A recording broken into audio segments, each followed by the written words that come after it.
Bantuan Kebajikan Warga Emas JKM RM500 sebulan bagi tahun 2021.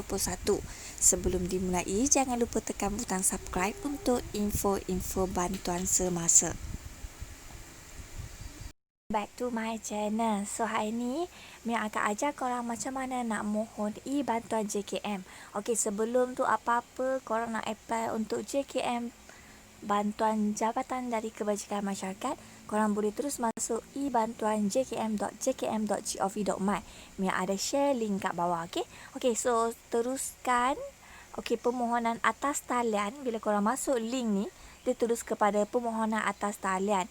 Okey, dalam pembentangan belanjawan 2021 pada bulan November lalu, Menteri Kewangan iaitu Tengku Datuk Sri Zafrul Tengku Abdul Aziz ada menyatakan kenaikan bantuan warga emas atau bantuan kebajikan orang tua daripada RM350 kepada RM500.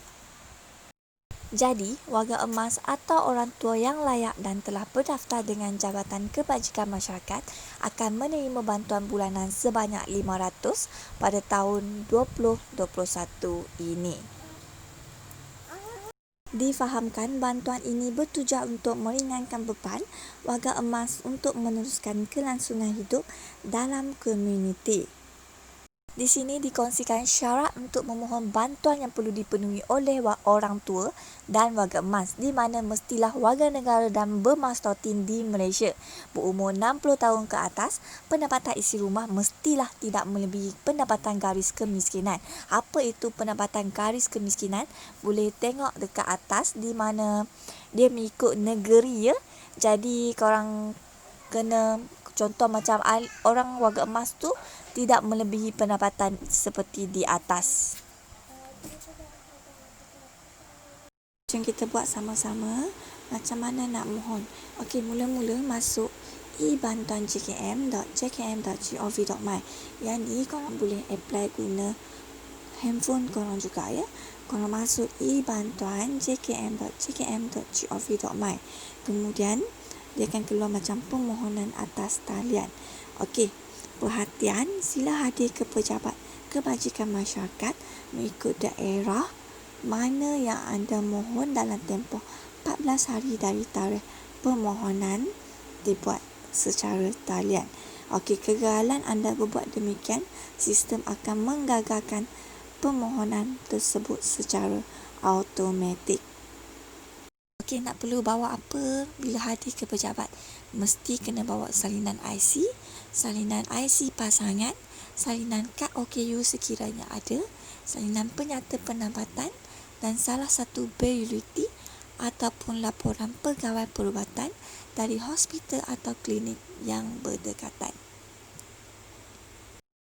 Okey, bila semua ni ada, korang boleh terus tekan daftar permohonan.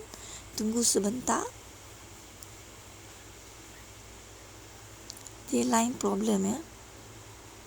Okey, tekan negeri. Contoh kalau korang negeri apa, korang tekan negeri apalah.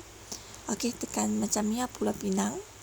Masukkan juga kad pengenalan korang.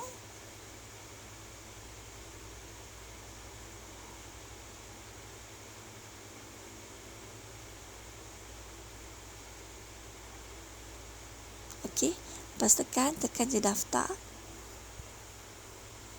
Tunggu sebentar. Okey, dia akan keluar macam ni. Korang kena masukkan detail yang betul. Sebab di mana contoh gaji korang berapa, dia akan terus keluar keputusan dekat bawah tu. Sebab dia mesti mencapai garis per kapita kemiskinan. Okey, dia akan keluar keputusan. Sekiranya memang layak, gaji anda memang kurang, keputusan akan keluar direct. Okey, semoga dapat membantu dan mesti anda mohon. Okey, kalau memang layak bawah garis per kapita kemiskinan, mesti mohon. Soalan lazim, jika saya sudah berumur 65 tahun, adakah saya layak memohon bantuan warga emas ini? Boleh, namun ianya tertakluk kepada syarat kelayakan lain yang ditetapkan oleh pihak Jabatan Kebajikan Masyarakat. Adakah warga emas yang tinggal di rumah jagaan orang tua layak untuk memohon bantuan ini? Tidak. Bantuan ini diberikan hanya untuk warga emas yang tinggal di dalam komuniti dan bukannya di dalam mana-mana pusat jagaan warga emas. Soalan ketiga, adakah warga emas yang bukan warga negara layak memohon bantuan ini? Tidak, bantuan ini hanya diperuntukkan kepada warga emas warga negara Malaysia sahaja.